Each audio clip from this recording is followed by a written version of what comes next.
we are getting a little bit of a behind the scenes look at a place in Greeley Museums that you probably wouldn't normally see. This is the collections workroom, and I'm here with Holly Berg, curator of exhibits for City of Greeley Museums, to talk about one of their newest exhibits, ReFashioned.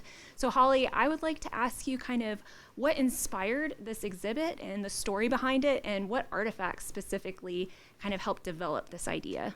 Yeah, oh my gosh, that's a big question. So the title of the exhibit is going to be ReFashioned, Giving Objects a Second Life.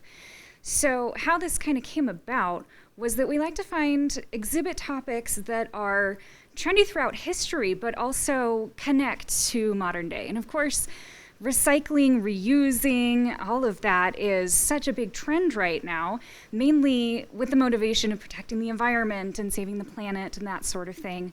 So we decided to take a look back through history and see how did people reuse and refashion items to suit their needs. And we discovered some pretty ingenious items, a few of which I have on a sneak peek display right here. So in your research, how has the idea of refashioning changed throughout the years? That's a good question. So when we first dove in and started to research this topic, I kind of jumped on the opportunity to look through a whole bunch of propaganda posters, because there's always been these campaigns to make most efficient use of your resources for not only your own wallet, but also for the planet and for other people as well. So discovering all these slogans was really fun, because they inspired people to be as resource conscious as possible, but the motivation behind that changed throughout decades. So I mean, thinking back, the early residents, they didn't have the big box stores, they didn't have overnight delivery, so they had to make really efficient use of their resources, just because they didn't have another option. And if they needed a tool, they had to go invent it or, repurpose something they already had. But then moving up into the war eras, you were trying to conserve as much as you could so that the soldiers would have the best chance at victory. And then moving, of course, into the Great Depression, that was fiscally responsible to reuse things.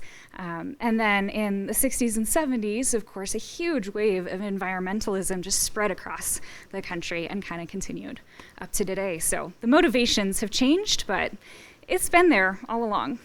And I know that's there's a structure behind the journey people will take in the exhibit. Can you kind of describe, as people flow through it, what that will look like?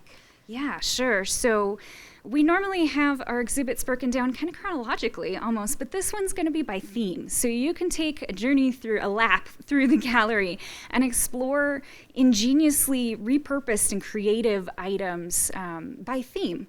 So we'll start off with around the house, just all sorts of things that you would use, like a lamp made from a World War I mortar shell that sat on a judge's desk for a long time, like things you would use in a home office, things you would use in a bedroom, like quilts. Quilts are hugely popular. And then you can also take a look at some clothing, like a 1940s skirt suit that was originally a man's suit, and a flapper dress with lace that was originally a veil, and a whole bunch of other stuff like that. Then we take a quick look at reuse as art, like making little knickknacks, Japanese-inspired knickknacks from cigarette papers and chopsticks and all sorts of stuff. And then we'll finish up with a fun recycling game. That is a wide variety, and I think it's really neat in this stage we're at, as we've made our way through that timeline of the different make, do, and mend, and reduce, reuse, recycle, and the environmentalism, to kind of see that journey and think about why we reuse or repurpose what we do today. Since we have some more time, one of the questions I did want to ask you was, what kind of sets apart this exhibit from others that you've done in the past?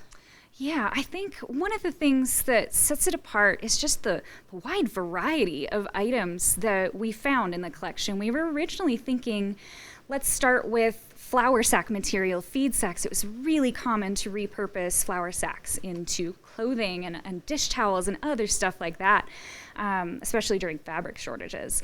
And we have a ton of those produce sacks in the collection, we don't have too many items made from them. So we thought, why not expand it into all of these other awesome items and explore some of the ingeniously creative residents we've had here in the past. That's so cool, especially because it kind of comes from the history of Weld County itself, and you get to see that displayed of how people have kind of repurposed over the years, like in this community. And remind us, Holly, how long does this exhibit last for? You have a good amount of time to see it. So it opens August 4th of this year, and then it'll run through August of next year. So lots of time to come visit it. Make sure you come. This is a really cool one. Maybe get some upcycling ideas for yourself. Be sure, if you want more information about upcoming exhibits and events, go to greeleymuseums.com or visit the Greeley Museum's Facebook page.